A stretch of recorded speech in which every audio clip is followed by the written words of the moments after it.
The Lord, God bless you sa ating beloved ko, preacher, Brother Benedict. Tayo po'y manalangin. Opo, dakilat mapagpala mang banal, Diyos na makapangyarihan sa lahat, aming pinakamamahal na Panginoong Isus. Diyos na banayad sa pagkagalit sa kanan sa kahabagan sa pangunang panalangin po aming ginagawa pastor, beloved our world evangelist, Welda Almeida, end time prophet, Lord God, maraming salamat po sa paglangis mo, sa bawat bahagi na yung gawain na tapos na sigit, sa pagkilos mo mainam sa aming kalagitnaan, sa yung Santong Espiritu na bigalak sa mga puso, at bagong lahat kami nagpakumbaba, lalo abang lingkod sa aming punagawang pagkukulang, pagkakamali, pagkasala kabaga makamit patawarin, lubos-labis po kami nagsisi, at sa aking mga labi, ikaw po maglagay makatagal. Dapat bigkasin ikaw po akin na asahan, buksang pangunawa, kaisipan ang bawat napinig, patuloy kaming samahan ng iyong kapangyarihan, sa pangalan ni Jesus, unbelief and doubt, Satan cast out, be bound into hell, and be there forever in the name of our dearest Jesus, pray. Amen and amen. Everybody say, praise the Lord. Una tingit sa lahat, ang pinakamataas na pagpupurit, pasalamat, kaluwalhatian at kadakilaan ay tangi lamang sa ating Diyos na buhay at makapangyarihan, walang iba sa ating pinakamamahal na Panginoong Jesucristo. At ako po'y nagpabuot ng dobling paggalang sa ating pong beloved na evangelist, Welda Almeida, the end time prophet of our loving God. At patuloy pong ating pag-alala kailanman ay hindi natin malilimutan ang mga turo at aral na iniwan ng ating beloved Almastan Pastor, our beloved Mama Dear. At apo'y nagpaabot ng paggalang, pagbati sa mga beloved children, ating beloved parents in the Lord, sa ating beloved Kuya Mark, beloved Main, sa kalamama sa buhay. At magandang hapon sa inyo lahat, sa ating pong pinagpalang baguhan, at sa ating pong mga viewers, sa ating pong live webcast. At sadyang napakabilis ng panahon, mga minamahal, at magtatapos na naman ang month of April. May ating tatalakayin, Training for Life. Training for Life, sa Tagalog niyan, pagsasanay para sa buhay. Pagsasanay para sa buhay, Training for Life. Basahin po natin ating teksto. Kindly, ating beloved Bible reader, ihanda ng mga verses. Pag sinabi kong basa, hindi na kayo maghahanap, magbabasa na lang tayo. Kindly. Sa mga awit, 66, talatay 14, balik sa 2, ganito po ang pagkasulat. Na sinambit ng aking mga labi at sinalita ng aking bibig, nang ako'y nasa kadalamhatian. 2, awitin ninyo ang kaluwalhatian ng kanyang pangalan. Paluwalhatiin ninyo ang pagpupuri sa kanya. Amen. Palakpakan po natin ang sabay-sabay na malakas na palakpak ang ating pinakamamahal na Panginoong Jesucristo. Lahat magsabi ng praise the Lord. Ang ating Diyos na mabait sa langit, ang magpala ng kanyang banal salita, purihin ang ating mahal na Panginoon. Sabi ng ating nabasa, mga minamahal, ang kamay ng Diyos o ang kamay ng Panginoon ay makikilala sa kanyang mga lingkod. Sa makatuwid, mga minamahal, ang sinasabing training for life o yung sinasabing pagsasanay sa buhay, mga minamahal, magagawa natin ito kapag tayo po ay nasa tinatawag na kamay ng ating pinakamamahal na Panginoong Jesucristo. Dahil sa sanlibutan, maraming training, mga minamahal. Hindi ba? Maraming training. Ako minsan, nag-training ako, mga minamahal, yung ikaw ay magtinda ng encyclopedia. Kasi gusto ko kagad magkatrabaho, mga minamahal. Tinrain kami. Nung kami magsimula, mga minamahal, nasa 60 kami. Pero nung matatapos na yung 7 araw na training, mga minamahal, 3 na lang kaming naiwan. At yung training na ibinigay sa amin, mga minamahal, walang katapatan. Kumbaga, para ka lang makabenta, mga minamahal, sasabihin mo ang lahat ng kasinungalingan. Naranasan ko yan, mga minamahal. Pero ang sinasabing training for life, ang Diyos ang magtuturo sa iyo at mangyayari yan kapag ikaw ay nasa kamay ng ating pinakamamahal na Panginoong Jesucristo. Kaya kahit anong gawin ng tao, pag wala ka sa kamay ng Diyos, mga minamahal, walang mangyayari sa training mo. Kaya sa paglilingkod sa Diyos, meron tayong tinatawag na proseso. Hindi tayo pwedeng pumunta sa langit dahil tayo ay Kristiyano na. Nakagaya ng pangalan ng iba na pag sinasabing, once you save forever. Pag tinanggap mo ang ating mahal na Panginoon, bilang sarili mong Panginoon, tagapagligtas at hari ng iyong buhay, ang sasabihin, mga minamahal, ikaw ay tagalangit na. Pero hindi yon ang nakalagay sa banal na kasulatan. Sa banal na kasulatan, mga minamahal, mananatili kang nasa kamay ng Diyos. Habang nasa kamay ka ng Diyos, tinuturuan ka araw-araw sa bawat sandali ng buhay mo. Tinuturuan ka ng ating pinakamamahal na Panginoon. Kaya pag ikaw ay naging tunay na Kristiyano, tinuturuan ka ng ating mahal na Panginoon, merong pagkakaiba, mga minamahal. Merong sinasabing life-giving correction. Na ang ibig sabihin yan, mga minamahal, nagbibigay buhay sa pagtutuwid o sa pagwawasto. Nagbibigay buhay na pagtutuwid o pagwawasto. Dahil sa sanlibutan, mabuhay ka sa sarili mo, mga minamahal. Pero walang pagtutuwid, walang pagwawasto. Pag sinabi mo sa sarili mo, ito ang gusto ko, ito ang tama, kahit mali, mga minamahal, para sa'yo, doon ka masaya. Yun ang gusto mong gawin. Yun ang gagawin mo. Yun ang tama para sa'yo. Naintindihan natin. Pero kapag tayo nasa tinatawag na pagsasanay para sa buhay, ang kailangan natin ay life-giving correction. Ang ibig sabihin, wawastuin ka, tutuwirin ka para maging tama ang kahulugan ng buhay para sa'yo. Ako noon, mga minamahal, nung kasagsagan na ang aking ketong, nasa ibabaw ko ng aming bubungan, ako ay nagtatanong, ano ba ang tunay na kahulugan ng buhay? Hinahanap ko yung tunay na sagot. Ano ba ang tunay na kahulugan ng buhay? Bakit ko yan naitanong, mga minamahal? Kasi mahirap lang kami. Sabi ng nanay ko, ang tangi naming kayamanan kung kami ay mag-aaral. Kaya sa hirap ng buhay, pinilit kong mag-aaral. Kumuha ko ng 5-year course of architecture. Pagka-graduate, para sa akin, ito na ang tunay na buhay. Subalit naging kabaligtaran, mga minamahal, isang napakahirap na buhay ang lalo kong naging kalagayan dahil ako ay nagkaroon ng karamdamang ketong.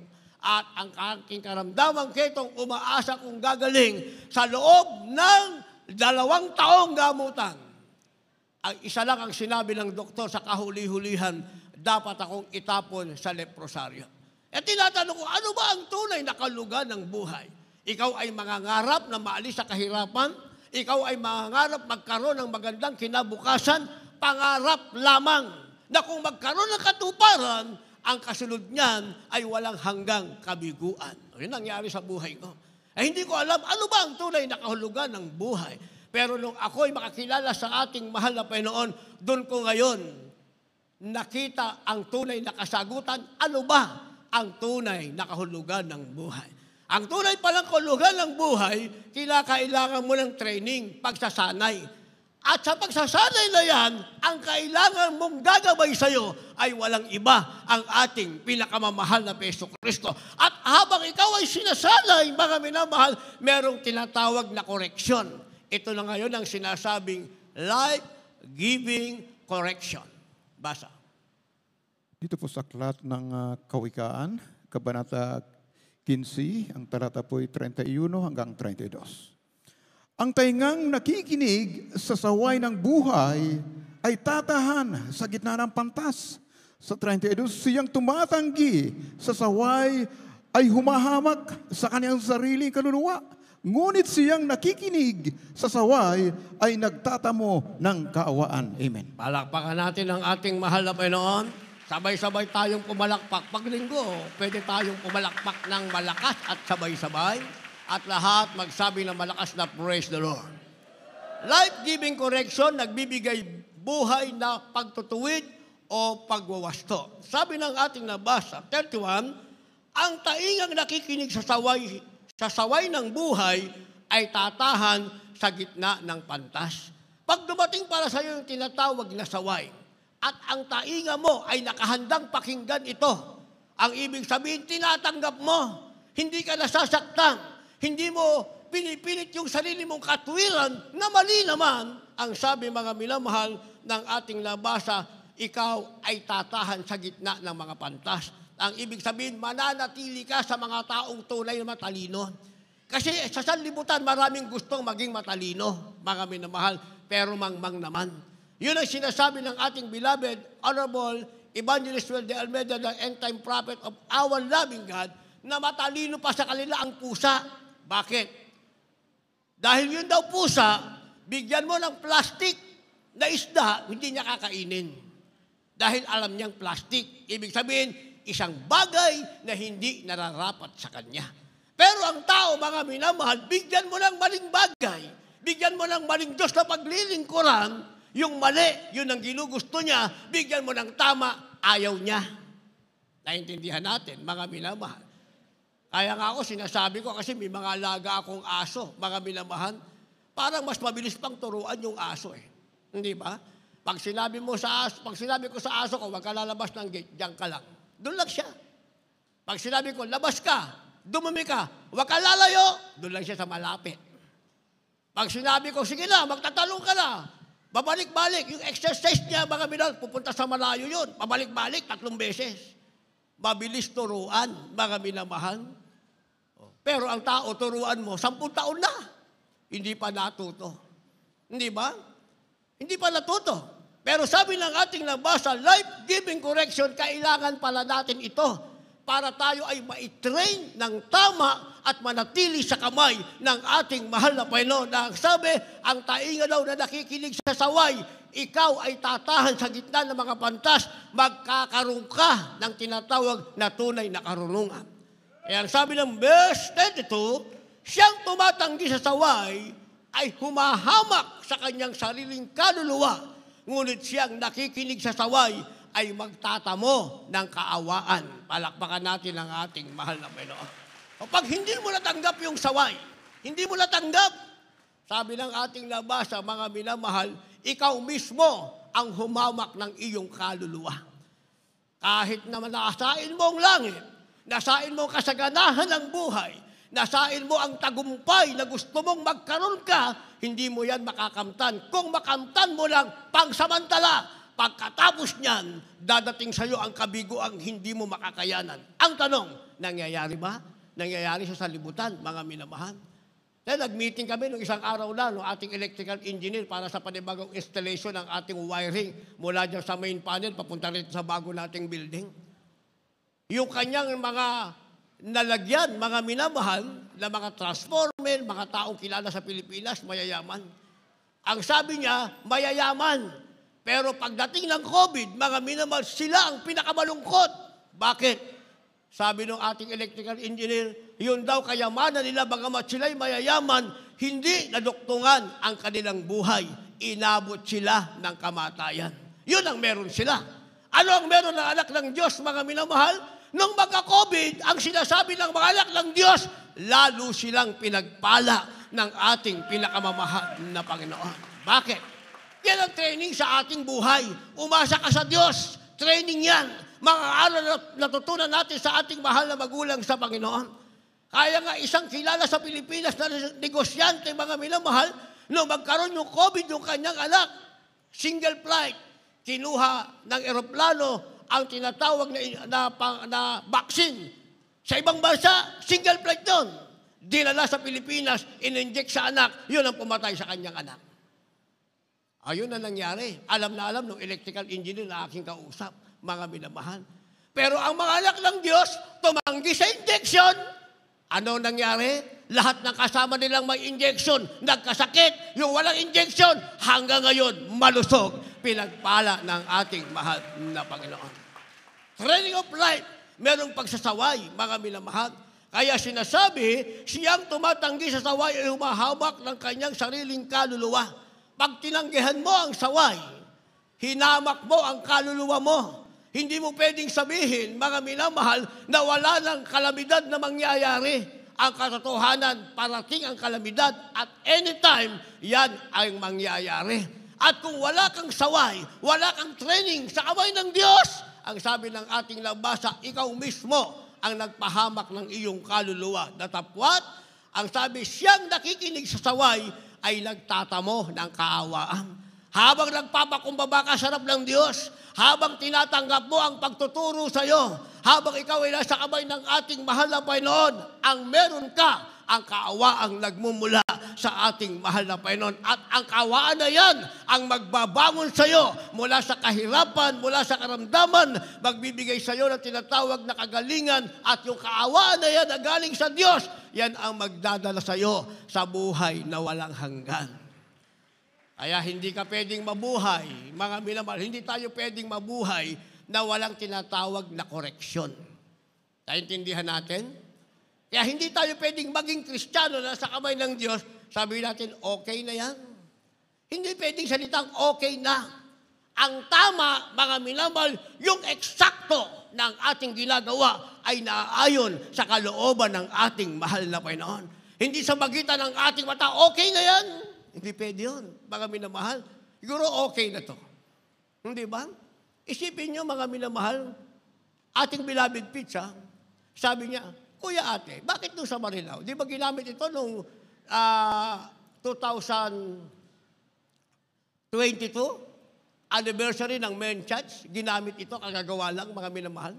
Sabi ng ating beloved Pizza, Kuya Ate, bakit doon sa Marilao, pagkatapos ng gawain, wala kang makikitang kalat? Ang laman natin sa loob noon, 2,800. Ang crowd natin noon kasama ang labas hanggang doon sa gate ay nasa 7,000, mga minamahal. Bakit daw, pagkatapos ng service ay walang makikitang kalat? Bakit? Dahil merong isang kapatirang ginamit, mag-isa lang siya. Sino siya? Paano ko siya nakilala? Doon tayo sa may kawayan. Namumulot ng basura doon sa gate natin. Pinabigyan ko ng 20 pesos. Pagkatapos noon, nagwawalis na siya. Pinabigyan ko ng 50 pesos. Pagkatapos noon, yung tagatapon ng basura, iniwan yung basura natin, sabi niya, Kuya, ako na magtapon ng basura. Pagbalik niya, may kasama ng sidecar, hinahakot niya yung basura, pinabigyan ko ng 150. Yun ang blessing niya. Pagkatapos nakita niyo, napakalaki natin gate, ang hirap siya na, Kuya, i-repair ko yan. Alam mo yung repair yan? Sandali lang, Kuya, bigyan mo lang ako ng yun nilalagay sa grasa. Bigyan mo lang ako ng grasa. Akyatin ko bukas yan, lalagyan ko ng grasa. Pag tinulak mo yan, easy. Easy push, mag-move na yan. O dito 50 na blessing niya. Pagdating natin dito, 2,800 ang laman nito. Hanggang sa labas, natapos ang anniversary ng Men Church, walang nakita kahit isang kalat. Isa lang siya. Mag-isa lang yun. Mag-isa lang. Naintindihan niyo sinasabi ko. Ngayon, marami na tayong naka-assign. Dami nang naka-assign. Pagkatapos ng service, magtataka ka, bakit nakakalat pa rin yung basura doon? Hindi ba? Yan yung sinasabing, okay na yan, napulot na naman natin eh. Okay na yan. O sa inyo, okay. Pero sa harap ng Diyos, hindi okay. Kasi yung isang tao, kaya niyang gawin na malinis, yon ang sinasabing very pleasing, nakalulugod sa harap ng ating mahal na Panginoon. Ang kapalit niya, napakarami. Pero pagkatapos, makita mo yung basura, nakakalat doon. Tapos ngayon, aasa kayo ng langit. Wala. Nang dahil sa basura, hindi kayo punta sa langit. Bakit? Kasi sa inyo, okay na. Pero hindi okay sa harap ng ating mahal na Panginoon. O ngayon, tinutuwid ka ng mahal na Panginoon. Kung walang pagtutuwid, yan ang nakakaawa, nakakatakot, mga minamahal. Pag nagkamali ka sa harap ng Diyos at wala kang pagtutuwid, katakutan mo ang bagay na yan. Pero pag nagkamali ka sa harap ng mahal na Panginoon, because you are under the training at the hand of God, nasa kamay ka ng Diyos, ikaw ay under the training, sinaway ka ng Diyos, may tinatawag na palo o paalala sa iyo, pinagpala ka ng mahal na Panginoon. Sabi ng banal na kasulatan, ang Diyos mismo, ayaw kang mawala sa kanyang kamay, kaya pinapaalalahanan ka ng ating mahal na Panginoon. Pero pag walang dumating na paalala, yan ang delikado. Magpapatuloy ka lang sa kasalanan. Isang araw, kahit ayaw mo, wala ka na sa loob ng compound na ito. Wala ka na sa kamay ng ating mahal na Panginoon. Mangarap ka na lang ng mangarap, hanggang pangarap ka na lang, maaalala mo na lang ang kagalakan. Once upon a time, ikaw ay nasa congregation ito. Maaalala mo na lang, mga minamahal. Hindi ba? Kaya maganda, araw-araw alalahanin natin, mahal na Panginoon, Araw-araw kong aalalahanin, ako'y tinitrain mo, pinahuhusay mo ako sa iyong mga kamay, ako iyong pinapaalalahanan sa aking pagkakamali, Panginoon. Ginagawa mo akong pantas sa gitna ng iyong congregation. Yun ang mas maganda. Kaya merong sinasabi, mga minamahal, na life without regret. Ano ang ibig sabihin nun? Buhay na walang pagsisisi. Kasi ang pagsisisi, saan yan dumadating? Sa huli, mga minamahal. Hindi ka pwede magsisi sa unahan. Sa unahan, puro kasalanan yan. Ang pagsisisi mo nasa huli, sinasabing life without regret. Kaya ang kailangan natin, ang training ng ating mahal na Panginoon. Basa. Dito po sa aklat ng Hebreo, Kapitulo 12, ang talatay 5 hanggang 8, talon sa 15. 5. At inyong nilimot ang niaral na ipinakikipagtalo sa inyo tulad sa mga anak. Anak ko, huwag mong waling bahala ang parusa ng Panginoon o manglupaypay man kung ikaw ay pinagwiwikaan niya. Sapagkat pinarurusahan ng Panginoon ang kanyang iniibig at hinahampas ang bawat tinatanggap na anak. Na dahil sa ito'y parusa, kayo'y nagtitiis. Inaari kayo ng Diyos na tulad sa mga anak, sapagkat alin ngang anak ang hindi pinarurusahan ng kanyang ama? Datapwat kung kayo hindi pinarurusahan, na pawang nararanasan ng lahat, kung gayo'y mga anak na saligaw kayo at hindi tunay na anak. 15. Napakaingatan na baka ang sinuman di makaabot sa biyaya ng Diyos. Baka kayo'y bagabagin ng anumang ugat ng kapaitan na sumisibol dahil sa dito'y mahawa ang marami. Palapakan po natin ang ating pinakamamahal na Panginoon. Sabay-sabay tayong pumalakpak. Lahat magsabi ng praise the Lord. Ang tawag dito, life without regret o buhay na walang pagsisisi. Para magkaroon ka ng buhay na walang pagsisisi, ngayon ka na magsisi. Kung meron kang pagkukulang, ituwid mo. Paano ka matutuwid? Ang Diyos ang magtutuwid sa iyo. Pag tinanggap mo ang parusa ng Diyos, yung sinasabing chastisement of God o paalala ng Diyos, ang ibig sabihin, gusto mong matuwid ang iyong sarili, ikaw ay nagpapatrain sa ating mahal na Panginoon. Sabi ng ating nabasa sa verse 5, anak ko, huwag mong waling bahala ang parusa ng Panginoon o manglupaypay man kung ikaw ay pinagwiwikaan niya. Sapagkat pinarurusahan ng Panginoon ang kanyang iniibig at hinahampas ang bawat tinatanggap na anak. Pag pinapaalahan ka pa ng mahal na Panginoon, magalak ka dyan. Bakit? Ang sabi, piniibig ka ng Diyos at ikaw ay tinatanggap na anak ng ating pinakamamahal na Panginoong Kristo. Ngayon, habang ikaw ay pinapaalahan ng Diyos, ang ibig sabihin niyan, ikaw ay under the trials. Nasa ilalim ka ng pagsubok. Hindi maganda ang iyong pakiramdam. Pag nainggit ka naman doon sa hindi pinarurusahan, diyan darating ang tinatawag na pagsisisi. Bakit? Dahil ginaya mo yung walang parusa, hindi mo alam, siya'y hindi anak ng Diyos. Ang sabi, pinarurusahan ng Diyos ang kanyang tinatanggap na anak. Ibig sabihin, pinapaalalahanan. Kaya tanggapin mo yun. Yung maging anak ka lang ng Diyos, pasalamatan mo na. Dahil yan ay prueba at ebidensya sa lupa pa lang, anak ka ng Diyos, tagapagmana ka ng buhay na walang hanggan. Kaya sabi ng verse 7, dahil dito, dahil sa ito'y parusa, kayo'y nagtitiis. O may pagtitiis, mga minamahal. Inaari kayo ng Diyos na tulad sa mga anak, sapagkat aling mga anak ang hindi pinarurusahan ng kanyang ama. Datapat kung kayo'y hindi pinarurusahan na pawang nararasan ng lahat, kung gayo'y mga anak kayong ligaw at hindi tunay na anak. Pag wala ka palang naranasang ganyan, walang paalala sa iyong Diyos, patuloy ka sa kasalanan, sabi ng ating nabasa, hindi ka tunay na anak, ikaw ay ligaw na anak. Darating sa iyo ang tinatawag na pagsisisi nasa huli na. Pero kung tunay kang anak ng Diyos, sinasabing life without regret, ito ang buhay na walang pagsisisi dahil nasa iyo ang paalala ng ating mahal na Panginoon. Kaya sabi ng verse 15, napakaingatan na baka ang sino may di makaabot sa biyaya ng Diyos. Baka kayo'y bagabagi ng anumang ugat ng kapaitan na sumisibol at dahil dito'y mahawa ang marami.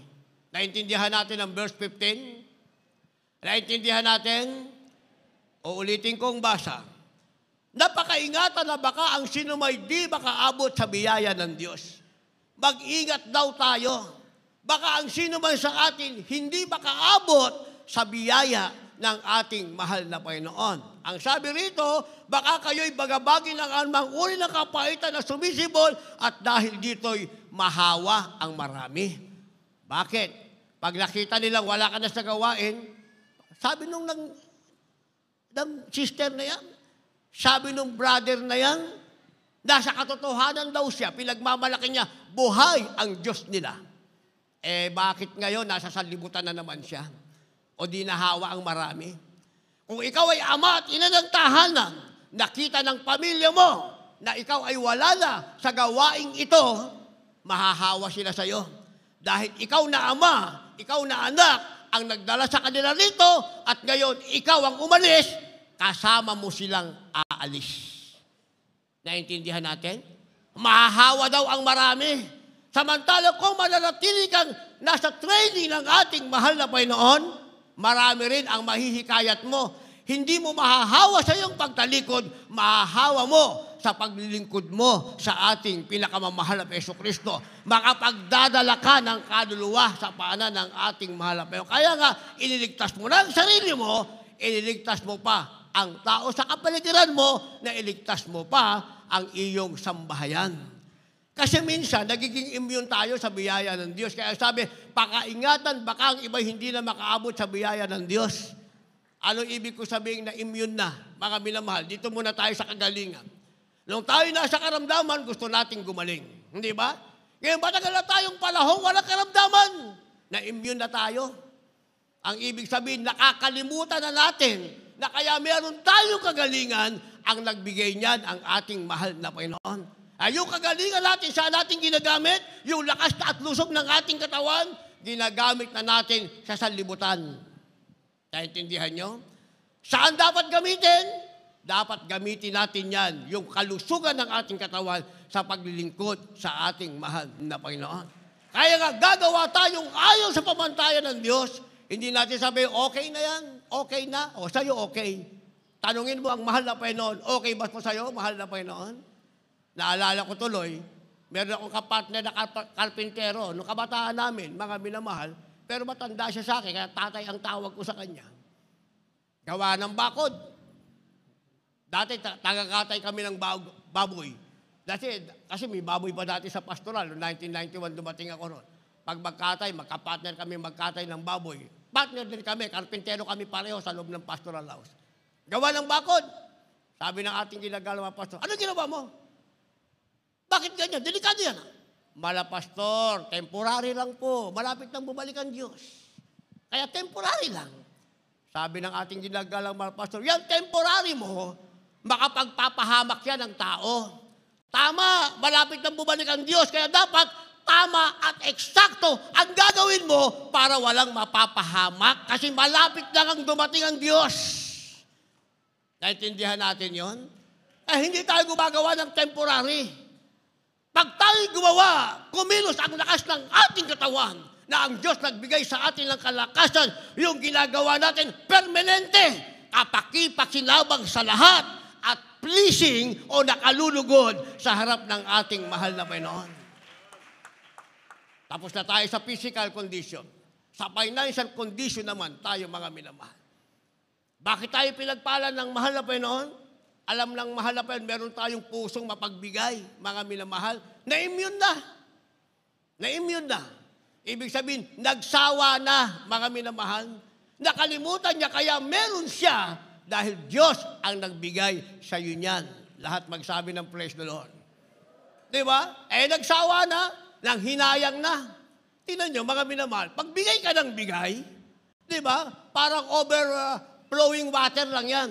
Bigay ka ng bigay, kahit bigay ka ng bigay, kahit gano'n kalaki pa yan, tignan mo, kalagayan mo, hindi ka nauubusan.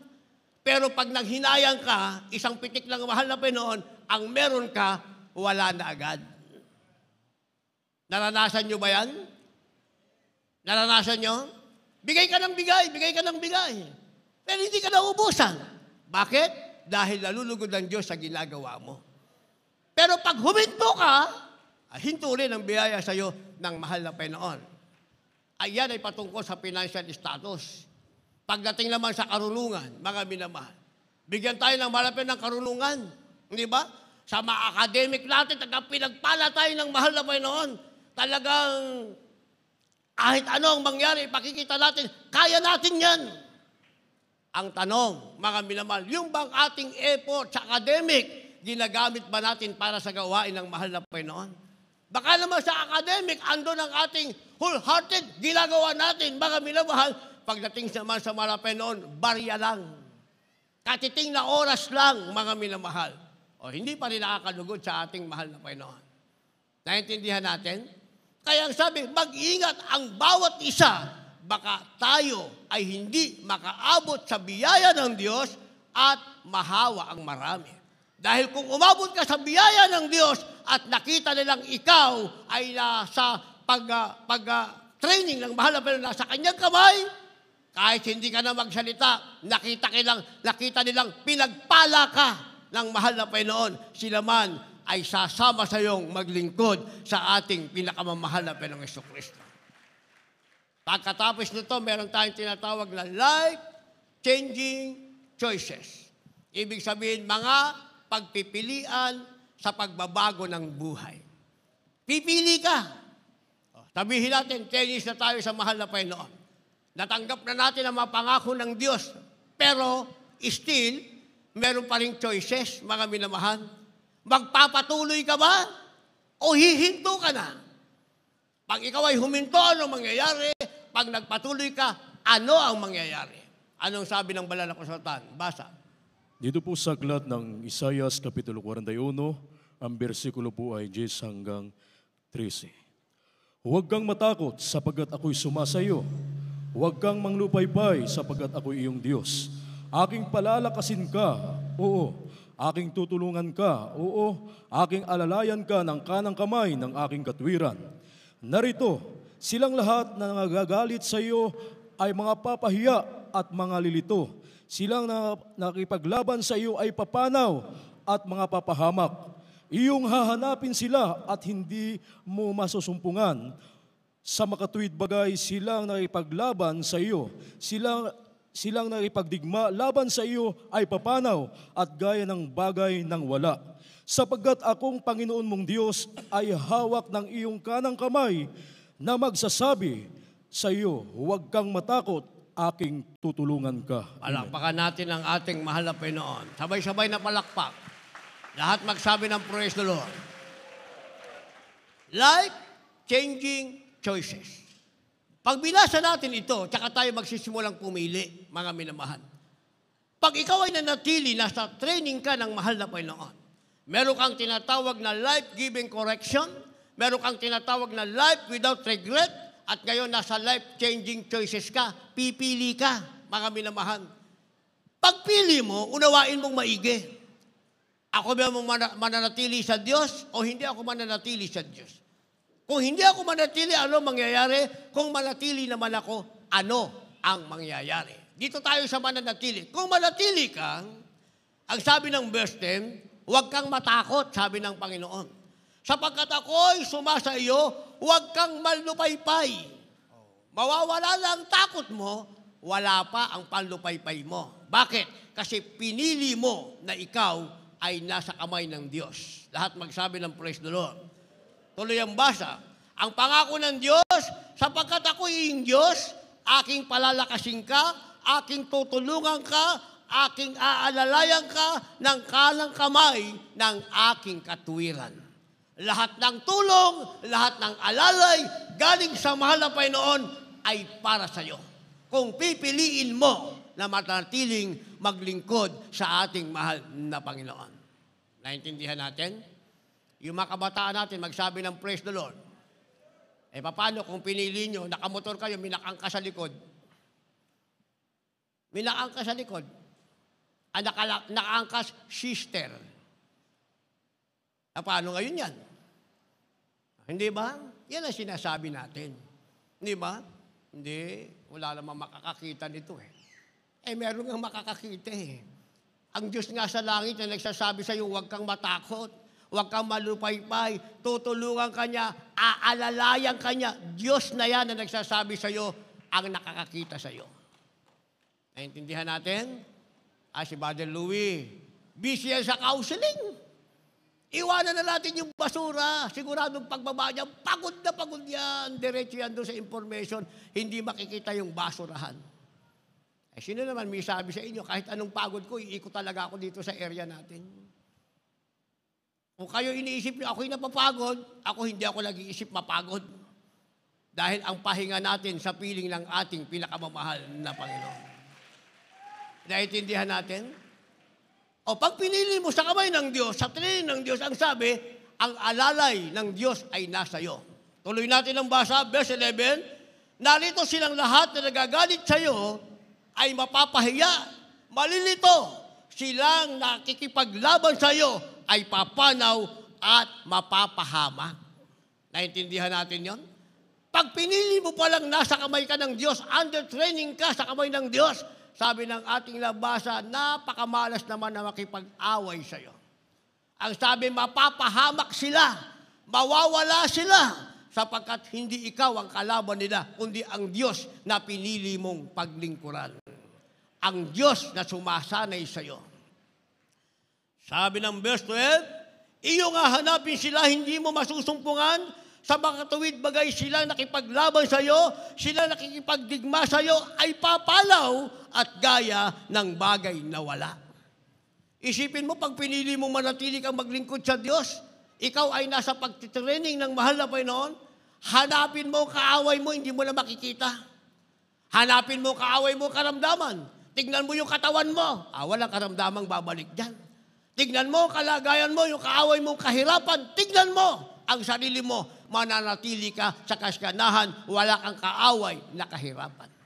Dumating ba ng pagsubok, tignan mo, hindi kayang magtagumpay sa iyo dahil sila ay aalisin ng Diyos. Sabi ng ating nabasa, papalaw ang nakipaglaban sa iyo, kailanman ay hindi mo na makikita pa. Hindi ba? Yan sinasabing life-changing choices. Mga pagpipilian sa buhay, mga minamahal. Piliin mo, manatili ka sa Diyos. Pag nanatili ka sa training ng Diyos, wala kang problema. Yung nakikipag-away sa iyo, malaki ang problema nila. Dahil ang kaaway nila, ang Diyos na pinaglilingkuran mo. Verse 13, ang sabi ng ating nabasa, sapagkat akong Panginoon mong Diyos ay hawak na yung kamay na magsasabi, huwag kang matakot at tutulungan kita. Wala ka nang hahanapin pa. Hindi ka na hihingi pa ng tulong kung kani-kaninong tao. Mga minamahal, dahil meron ng Diyos na nag-o-offer ng sabing, huwag kang matakot. Ang Diyos mismo sa langit, ang ating pinakamalapit Yesu Kristo, ang nagsasabing, ikaw ay tutulungan niya. Naintindihan natin. And finally, meron tayong tinatawag na our life in heaven. Our life in heaven, ang ibig sabihin, ang buhay natin sa langit. Lahat ng gusto ng langit, magsabi ng praise the Lord. Siguraduhin nyo yan, praise the Lord nyo na yan. Life, our life in heaven. Last verse, maghanda ating manugtog, mga magpawid. Dito po sa aklat ng Apokalipsis, Kapitulo 22, versikulo 2 hanggang 5. Sa gitna ng lansangan na iyaon, at sa dako rito ng ilog, at sa ibayon nito, naroon ang punong kahoy sa buhay. At namumunga ng 12 iba't ibang bunga, namumunga ng bawat buwan. At ang mga dahon ng punong kahoy ay nagpapagaling sa mga bansa. At hindi nagkakaroon pa ng mga sumpa. At ang mga luklukan ng Diyos at ng Kordero ay nagkakaroon. At sila ay nagsipaglikuran ng kanyang mga alipin. At nakita nila ang kanyang mukha at ang kanyang mga pangalan ay sa kanilang mga noo. At hindi nagkakaroon pa ng gabi, at sila'y hindi nangangailangan ng liwanag ng ilawan, ni na liwanag man ng araw, sapagkat ang liwanag sila ay ng puno ng liwanag, ang liwanag ng Panginoon ng Diyos at sila'y naghahari magpakailan-kailanman. Amen.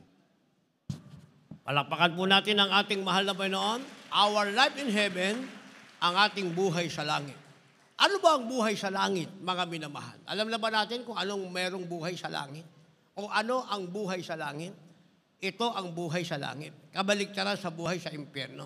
Sa impyerno, mga minamahal, ang sabi, ang apoy dyan hindi napupugnaw. Hahanapin mo ang kamatayan, hindi darating sa iyo. Pero nararamdaman mo ang sakit, mga minamahal. Ang uod ay maglalabas-pasok sa butas ng iyong katawan. Kung anong ginagawa mo sa lupang kasalanan, gagawin mo ron, tatanggapin mo ang parusa. Pero iba sa langit, sinasabing our life in heaven o buhay natin sa langit. Anong buhay natin sa langit? Ang sabi ng verse 2, sa gitna ng lansangan, sa dako rito ng ilog, at ibayon nito, naroon ang punong kahoy ng buhay. Doon daw sa langit, merong ilog, mga minamahal. At merong punong kahoy ng buhay.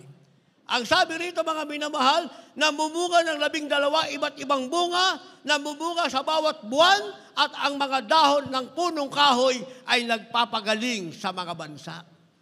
Yung pala ang buhay sa langit, mga minamahal. Dito, tingnan mo yung ilog, napakarumi. Sa langit, ang ilog malinis. At sa tabi ng ilog ay may puno, ang bunga niya kada buwan ay 12 iba't ibang klase ng prutas. Libre lang yun. Ang sabi, ang dahon ng punong kahoy na ito ay pagpapagaling sa mga bansa. Ibig sabihin, sa langit wala nang karamdaman. Kaya yung isa nating choir member, mga minamahal, sa main church natin, dinala siya ng mahal na Panginoon sa langit. Dinala siya sa tinatawag na puno ng buhay na ito, na nakasulat sa banal na kasulatan. Ang sabi ng mahal na Panginoon, anak, pumitas ka. Pumitas siya. Ang napili niyang pitasin yung ubas, mga minamahal. Yung ubas dito, ganito kaliit, 300 pa ang kilo. Pag minalas-malas ka pa, yung nabili mo, puno ng formalin. Nangyari sa akin yan. Bila ko na 1 kilo, pagkain ko, hinugasan ko na 3 beses, lasang formalin. O alam ka namang manghanayang ka pa sa 300, di itapon mo lang, kesa sumaba pa yung tiyan mo. Samantalang sa langit pala, ang laki ng ubas doon, 1 piraso kasing laki ng bola ng NBA. Alam niyo yung bola ng NBA? National Basketball Association. Ganong kalaki. Sabi ng choir member, sabi ng mga anak, pumitas ka. Pinili niya yung ubas, 1 kagat pa lang, busog na siya. 1 prutas pa lang yun. Hindi mo bibilin, mamimili ka lang.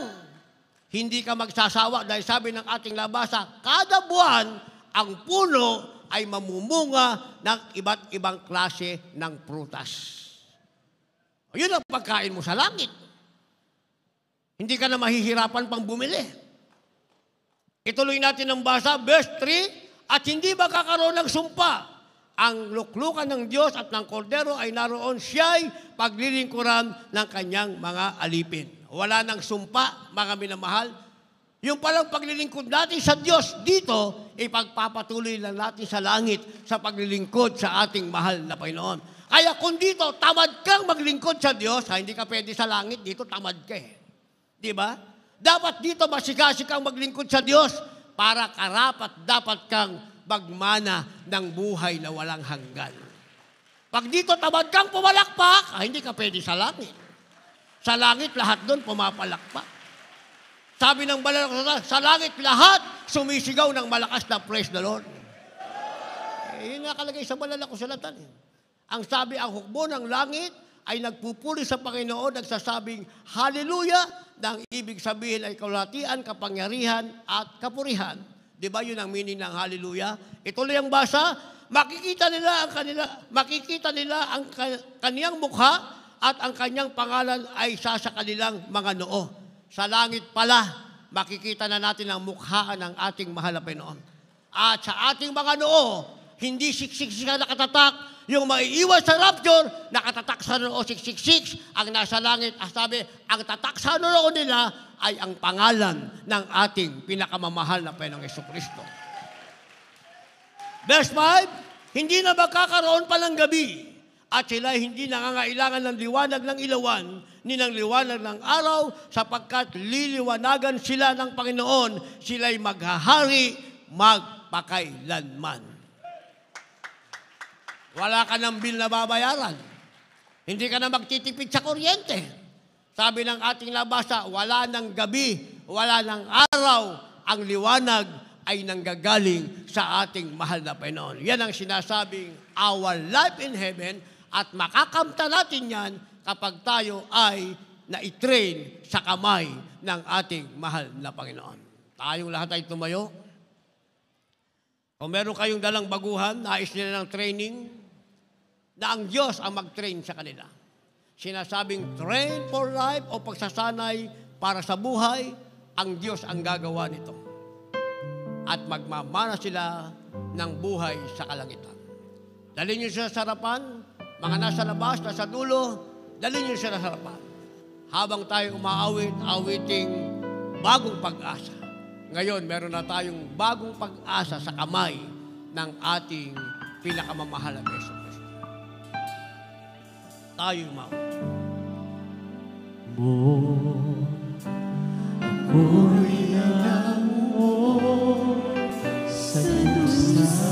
Sa kamay ng Diyos, tayo hinango sa Diyos. Sala kong gawa, ikaw ang gumawa ng paraan upang ako ay lumaya. Ang Diyos ang gumawa ng paraan upang tayo lumaya.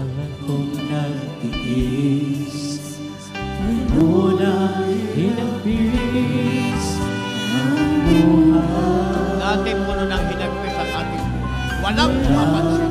Mapansin sa mga suliranin, ngunit ikaw ang nagbigay ng himig. Ang Diyos sa ating nagbigay ng higit bagong pag-asa. Pag-asa sa akin Ngayon, ang sa ating naghihintay. di masayo na pag-ibig ko sa aking manamahal. Dalangin ko, Panginoon, buhay ko'y pagpalain kailanman. Sabihin natin, sa'yo lang o Diyos. Sa'yo lang, O Diyos, Nagbago ang buhay. nagbago ang buhay. Aking lumipas. Aking lumipas Kailanman. di na Ang ating lumipas. Kailanman di na mababas. Salamat po, Panginoon, sa buhay kong iyong nililigtas. Bagong pag-asa. Hallelujah. Bagong pag-asa Ang sa ating naghihintay. Ngayon, meron na tayong bagong pag-asa sa ating sa'yo na pag-ibig mo sa aking ang pag-ibig ng Diyos sa ating alaga. Hallelujah. Dalangin ko, Panginoon, buhay ko'y pagpalain kailanman. Sabihin natin na sabay ka. Sa'yo lang o Diyos. Nagbago ang buhay. Aking lumipas.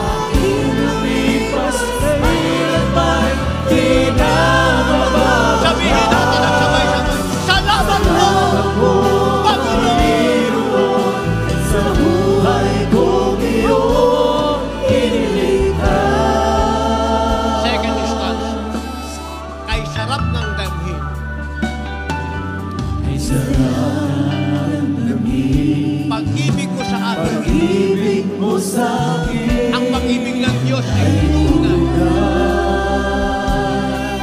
Di mapapantay. Kahit ano pa man, Jesus, ikaw ang lahat sa buhay. Ulitin natin yan. Ay sarap ng damhin. Pag-ibig mo sa akin. Kausapin natin para Panginoon. Ang pag-ibig ng Diyos ay tunay. Di mapapantayan. Thank you so much, God. Kahit ano pa man. Ano pa man, Jesus, Jesus, ikaw ang lahat sa buhay. Ay sarap ng damhin. Pag-ibig mo sa atin. Yan ang ating sasampitin. Sarap ng ating malapit. Ang kanyang pagbibigay po. Di mapapantayan. Kahit ano pa man. Ano pa man, Jesus, ikaw ang lahat sa buhay. Bagong pag-asa sa Ibasahin na pag-ibig mo sa aking lahat. Dalangin ko, Panginoon, buhay ko'y pagpapalain kailanman. Sa'yo lang, O Diyos, nagpapatuwang bukas. At ilumipas sa kailanman, di na mabawagan. Salamat po, Panginoon, sa buhay kong iyon iligtas. Bagong pag-asa sa ating naghihintay.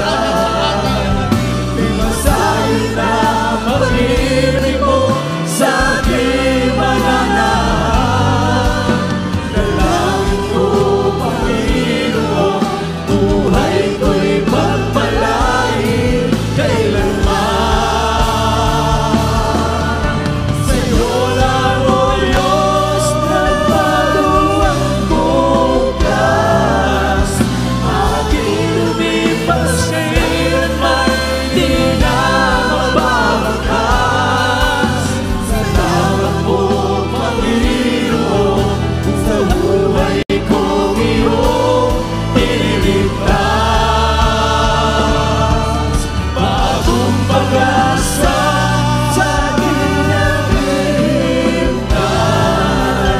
Ibasahin na pag-ibig mo sa aking mananahan. Dalangin ko, Panginoon, buhay ko'y pagpalain kailanman. Sa'yo lang, O Diyos, nagbago ang bukas.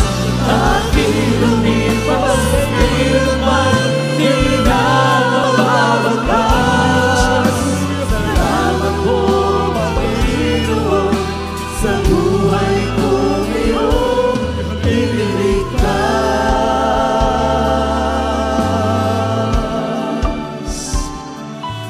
Hallelujah, hallelujah, hallelujah. Purihin ka, mahal na Panginoon. Purihin ang ating dakilang Diyos na ating pinaglilingkuran sa manalagawa niyo. Hallelujah, hallelujah para sa ating mga minamahal na mga bisita. Kayo po ay tunay na pinagpala ng ating dakilang Diyos, sapagkat ang Diyos mismo ang siyang nagdala sa inyo dito sa tunay na iglesia ng mahal na Panginoon. Mga minamahalin niyo pong napakinggan ang mga banal at makapangyarihang salita ng ating dakilang Diyos, maging ang mga buhay at pinagpalang patotoo ng kanyang mga dakilang tanda, mga kababalaghan, mga himala na katuparan ng ipinangako ng ating mahal na Panginoon na nakasulat sa Biblia. Kung inyo pong ibigay ang inyong buhay sa mahal na Panginoon, inyong paglilingkuran ng ating dakilang Diyos, kung ano ang inyong napapakinggan, yan po ay mangyayari sa inyong buhay. Kayo ay pagpapalain ng ating dakilang Diyos at kayo ay ililigtas ng mahal na Panginoon. Mga minamahal, mayroon pong 4 na reglamento ng kaligtasan na dapat maganap sa inyong buhay upang kayo po ay maging tagapagmana ng kaharian ng langit at buhay na walang hanggan. Ang una po yung tinatawag na pananampalataya. Kinakailangang sumampalataya ka sa nag-iisang Diyos na bumaba mula sa langit at nahayag bilang isang tao upang magdusa at mamatay sa krus ng Kalbaryo para sa kasalanan ng buong mundo at nabuhay maguli upang patunayan na siya ang nag-iisang Diyos. Wala nang iba kundi ang ating pinakamamahal na Panginoong Hesukristo. Ang ibig sabihin ng pananampalataya ay paniniwala at pagtitiwala sa ating dakilang Diyos. Sapagkat sabi ng banal na kasulatan, kung walang pananampalataya ay hindi maaring maging kalugod-lugod sa harapan ng ating dakilang Diyos. Ang lumalapit sa Diyos ay dapat sumampalatayang may Diyos at siya ang tagapagbiganti sa mga sa Kanya'y nagsisihan. Ang pangalawa po yung tinatawag na makadiyos na pagsisisi. Kinakailangang pagsisihan mo ang lahat ng iyong mga nagawang mga pagkakasala at iwanan ang makasalanang buhay na kailanman ito po ay hindi na babalikan pa. Ang ibig sabihin ng makadiyos na pagsisisi, pagtalikod sa buhay makasalanan. Ang kasalanang na pagsisihan, ito po ay wag nang babalikan pa, tuluyan ng tatalikuran. Yun po ang ibig sabihin ng makadiyos na pagsisisi, pagtalikod sa buhay makasalanan. Kapag nakita ng ating mahal na Panginoon na nais pong totoong magbago upang maging banal at matuwid sa harapan ng ating mahal na Panginoon, tayo po ay Kanyang tutulungan. Ang pangatlo po ay bautismo sa tubig sa pangalan ng ating pinakamamahal na Panginoong Hesukristo. Yan po ay nakasulat sa Aklat ng mga Gawa, Kapitulo 2, ang bersikulo po ay 38. Ang sabi ng Biblia, magsisi kayo at magbautismo ang bawat isa sa inyo sa pangalan ni Hesukristo sa ikapagpapatawad ng inyong mga kasalanan at tatanggapin ninyo ang kaloob ng Espiritu Santo. Ito po ay hindi pag-aanib sa panibagong relihiyon o sikta. Hindi po mga minamahal. Ito po ay pagsasakatuparan kung ano po ang isinagawa ng mga apostolis. 2,000 taon na ang nakalipas, patuloy po nating isasagawa ang bautismo sa tubig sa pangalan ng ating pinakamamahal na Panginoong Hesukristo. Na ayon sa ating nabasa, ito po sa ikapagpapatawad ng ating mga kasalanan at tatanggapin natin ang kaloob ng Espiritu Santo. Ang pang-apat po, hindi na po kayo ang gagawa. Ang ating dakilang Diyos na po ang siyang gagawa nito, Kanya po kayong babautismuhan ng Kanyang banal na Espiritu sa takdang panahon. Habang kayo po ay nagpapatuloy sa pagdalo, sa paglilingkod sa ating mahal na Panginoon at kayo po ay nagsusumikap na isagawa ang banal na kalooban ng ating mahal na Panginoon. Ang banal na Espiritu na may tanda ng pagsasalita ng iba't ibang wika, iyan po ay darating sa inyo. Ang ikaapat na reglamento ng kaligtasan, bautismo sa Espiritu Santo. Para sa ating mga minamahal na mga bisita, pakitaas po ang inyong dalawang kamay. Yan po ay magiging tanda na inyong pong pagsuko sa harapan ng ating mahal na Panginoon at sundan niyo po ako sa panalangin, aking sasabihin kasama po yung tao sa pusong pagsisisi. Sabihin niyo po, dakila at magpala po naming Ama, Diyos na mapangyarihan sa lahat.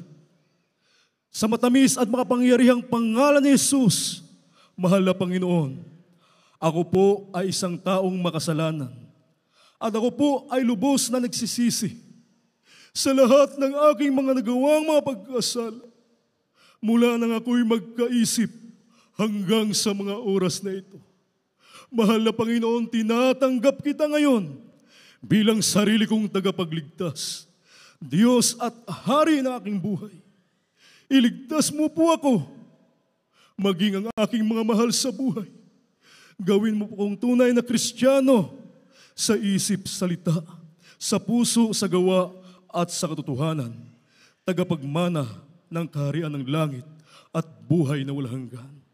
Ang lahat na ito ay aking samot na langin sa matamis at makapangyarihang pangalan ni Jesus na aking tinanggap. Amen. Hallelujah, hallelujah. Kami na po manalangin para sa inyo. Hallelujah, hallelujah. Dakila at magpala po naming Ama, Diyos na mapangyarihan sa lahat. Sa matamis at mapangyarihang pangalan mo, aming pinakamamahal na Panginoong Hesus, unang dalangin ng aming minamahal at ginagalang na Ebanghelista, aming po minamahal na Pastor Wildy Estrada Almeida, ang iyong banal na propeta, sa huling kapanahunang ito, dakilang Diyos, kami po ay nagpupuri at nagpapasalamat sa iyo, mahal na Panginoon, sa mga kaluluwang tumanggap sa iyo, sa lahat ng aming mga minamahal na baguhan, dakilang Diyos, kahabagan mo sila at pagpalain, iligtas mo sila maging ang kanilang mga mahal sa buhay. Isulat mo ng malinaw ang kanilang mga pangalan sa aklat ng buhay dyan sa langit. Dakilang Diyos, pagkalooban mo ng pagkakataon na sila'y makapaglingkod sa iyo, mahal na Panginoon, amin silang makasama sa paglilingkod sa iyo hanggang sa iyo maligayang pagbabalik. Ang lahat ng ito'y aming samot dalangin sa matamis at mapangyarihang pangalan ni Jesus. Hallelujah, hallelujah, hallelujah. Purihin po ang ating pinakamamahal na Panginoon, ang una at ikalawang reglamento ng kaligtasan. Mga minamahal, ay inyo na pong naisagawa. Ang kulang po yung bautismo sa tubig sa pangalan ng ating pinakamamahal na Panginoong Hesukristo. Pagkatapos ng banal na gawain, kayo po ay magpabautismo, mga minamahal, upang inyo pong makumplito ang pagsasagawa ng mga reglamento ng kaligtasan. At tayo po tuloy-tuloy, mga minamahal, sa ating pong Holy Supper. At narito po ang ating beloved preacher, Benedict Purlahay. Amen. Praise the Lord.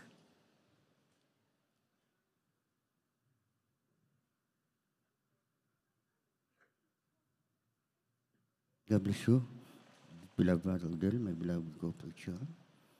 Mga minamahal, tayo po ay dadako po sa pagkasagawa ng ating pong banal na hapunan, na ito po, mga minamahal, ay sagrado, na ang ating pong isasagawa, ito po'y banal, ito po'y pag-alaala sa kamatayan ng ating pong pinakamamahal na Panginoon. Kaya mga minamahal, bago tayo sumali, kinakailangan saliksikin po natin ang ating mga puso. Ating po munang awitan ng ating pong dakilang Diyos. Ang awiting ito, Search Me, O God. Habang inaawit po natin ang awiting ito, saliksikin po natin mga puso, humingi tayo ng tawad sa ating pong dakilang Diyos upang tayo maging karapat-dapat sa pagsali sa banal na hapunan. Hallelujah.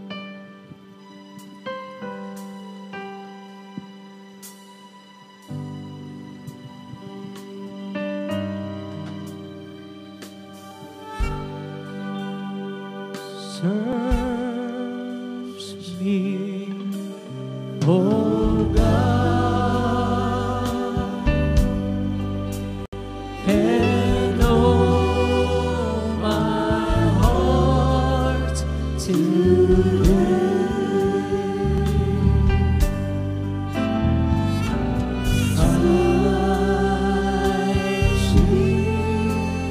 Oh,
minamahal, bago tayo magsagawa ng ating pong banal na hapunan. Sabi dito, mga minamahal, sa unang Korinto, Kapitulo 11, mula sa talatang 26 hanggang 30, sabi dito, sapagkat sa tuwing kanin ninyo ang tinapay na ito, at inuman ninyo ang sao, ay inihayag ninyo ang pagkamatay ng Panginoon hanggang sa dumating siya. Kaya't ang sino mang kumain ng tinapay o uminom sa sao ng Panginoon na di nararapat, ay magkakasala sa katawan at dugo ng Panginoon. Datapwat siya sa atin ng tao ang kanyang sarili at saka kumain ng tinapay at uminom sa sao. Sapagkat ang kumakain at umiinom ay kumakain at umiinom ng hatol sa kanyang sarili kung hindi niya kinikilala ang katawan ng Panginoon. Dahil dito'y marami sa inyo ang mahihina at mga masasakitin at hindi kakaunti ang nangatutulog. Kaya nga mga minamahal, bago tayo magsagawa ng ating pong banal na hapunan, na bago mga minamahal, ibigay sa kamay ng mga tampalasanan, ang mahal na Panginoon ay nagsagawa ng banal na hapunan. Na ito po mga minamahal ay ang pag-alaala sa kamatayan ng ating pong pinakamamahal na Panginoon. Kaya mga minamahal, kinakailangan bago tayo sumali, magsagawa ng banal na hapunan, tayo humingi ng tawad sa ating pong pinakamamahal na Panginoon. Ano man ang gawa natin, mga pagkukulang, mga pagkakasala, minsan nasusumpungan sa ating mga kahinaan, atin yan mga mahal, ihingi ng tawad sa ating pong dakilang Diyos. Saliksikin po natin ang mga puso. Kinakailangan tayo baging kaapat-dapat sa pagsali natin sa banal na hapunan. Kaya mga mahal, bago tayo magsagawa, tayo po muna ay manalangin sa ating pong dakilang Diyos. Ito po'y panalangin ng paghingi ng tawad sa ating pong pinakamamahal na Panginoon. Hallelujah. Dakilang Diyos, ang mga banal na makapangyarihan sa lahat, ang pinakamamahal na Panginoong Jesus. Sa una't panalangin po ng aming po minamahal at ginagalang ng Pastor at Evangelista Wildis Ada Almeida, ang bawat sa amin, mahal na Panginoon, nagpapakumbaba. Kami po, Diyos, naninikluhod, humingi ng kahabagan. Sa mo kami nasumpungan sa aming mga pagkukulang, sa aming mga pagkakasala, sa mga kahinaan na kami nasusumpungan, O Diyos. Mahal na Panginoon, patawain po ang bawat sa amin, mahal na Panginoon, na sa aming pagsali sa banal na hapunan. Mahal na Panginoon, gawin mo kaming kaapat-dapat na maging, ang aming puso maging kaapat-dapat sa pagsali sa banal na hapunan. Mahal na Panginoon, patawain mo bawat sa amin sa makapangyarihan pangalan ni Jesus. Amen and amen. Hallelujah. Mga minamahal, ating pong hawakan ang ating pong mga tinapay na ito po mga nagsilbing katawan na nabayubay doon sa krus ng Kalbaryo. Sabi dito mga mahal sa unang Korinto, Kapitulo 23 hanggang 25, sabi dito mga mahal, sapagkat tinanggap ko sa Panginoon ang ibinibigay ko naman sa inyo, na ang Panginoong Jesus ng gabing siya'y ipagkanulo ay dumampot ng tinapay, at ang siya'y makapagpasalamat ay kanyang pinagputol-putol at sinabi, ito'y aking katawan na pinagputol-putol dahil sa inyo, gawin ninyo ito sa pag-alaala sa akin. Kainin po natin ang tinapay.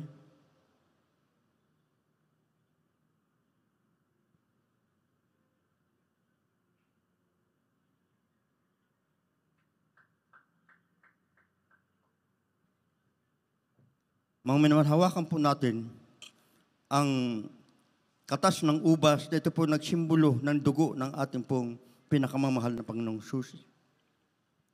Ang sabi dito mga mahal sa talatang 25, at gayon din naman, hinawakan ang sao pagkatapos na makahapon na sinasabi, ang saong ito ay siyang bagong tipan sa aking dugo. Gawin ninyo ito sa tuwing kayo magsisiinom sa pag-alaala sa akin. Inumin po natin ang katas ng ubas.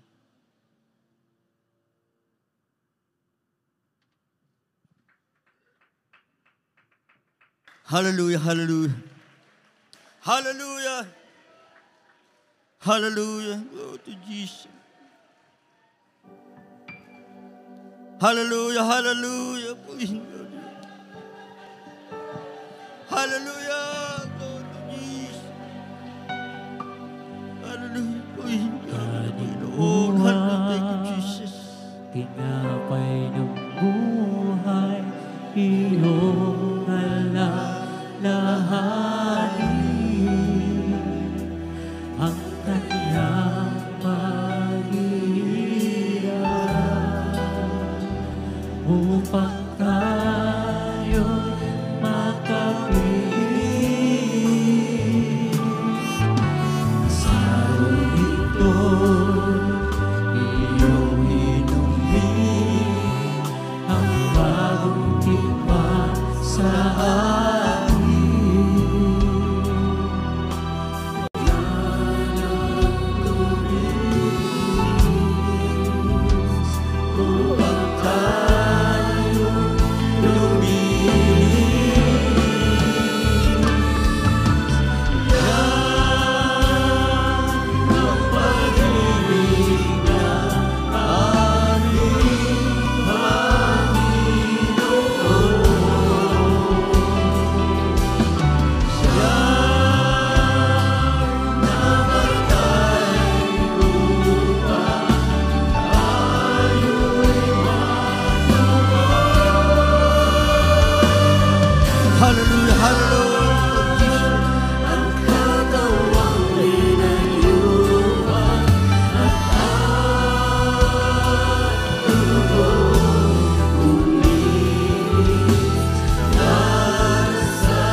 Hallelujah. Thank you so much, Jesus. Hallelujah.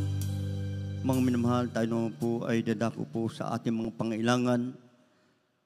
Aking pong binibigay ang buong pagkataon sa ating pong beloved Ordained Preacher, Lloyd Ignacio.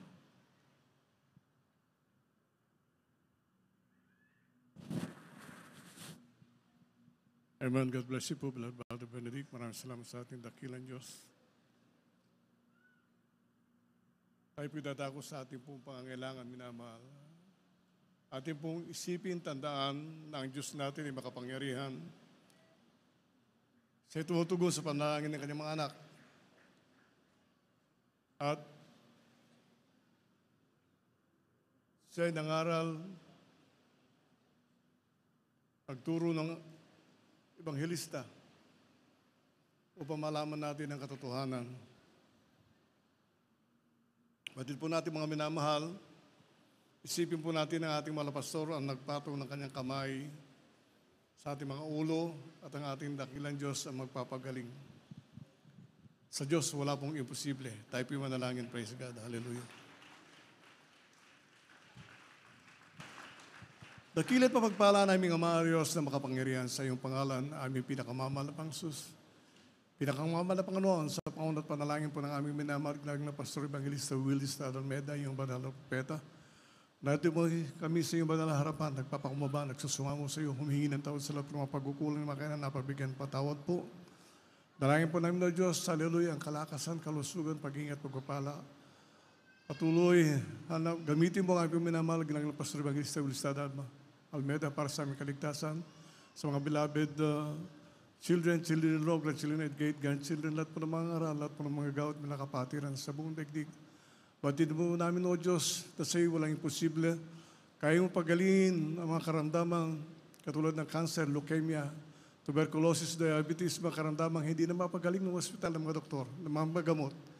Wala pong imposible si Panginoon at sa iyo makapangyarihang pangalan, aming sinasaway ang demonyo ng karamdaman, demons of sickness and disease, demons of hallelujah, lahat ng mga karamdaman, imposible pagalingin. Cast out, cast out, cast out, cast out. Be healed right now in Jesus' mighty name we pray. Hallelujah, praise the Lord. Be healed right now in Jesus' mighty name we pray. Purihin ka, dakilang Diyos. Purihin ka, pinakamamahal na Panginoon. Tayo po'y magpasalamat sa ating dakilang Diyos. Sumok sa tayo 3 beses kasabay po ng pagsigaw ng Hallelujah, praise the Lord. Gawin po natin. Hallelujah, praise the Lord. Hallelujah, praise the Lord. Hallelujah, praise the Lord. Palagpakan po natin dakilang Diyos. Maraming salamat sa ating mga Panginoon. At tayo po'y dadako binamalak ko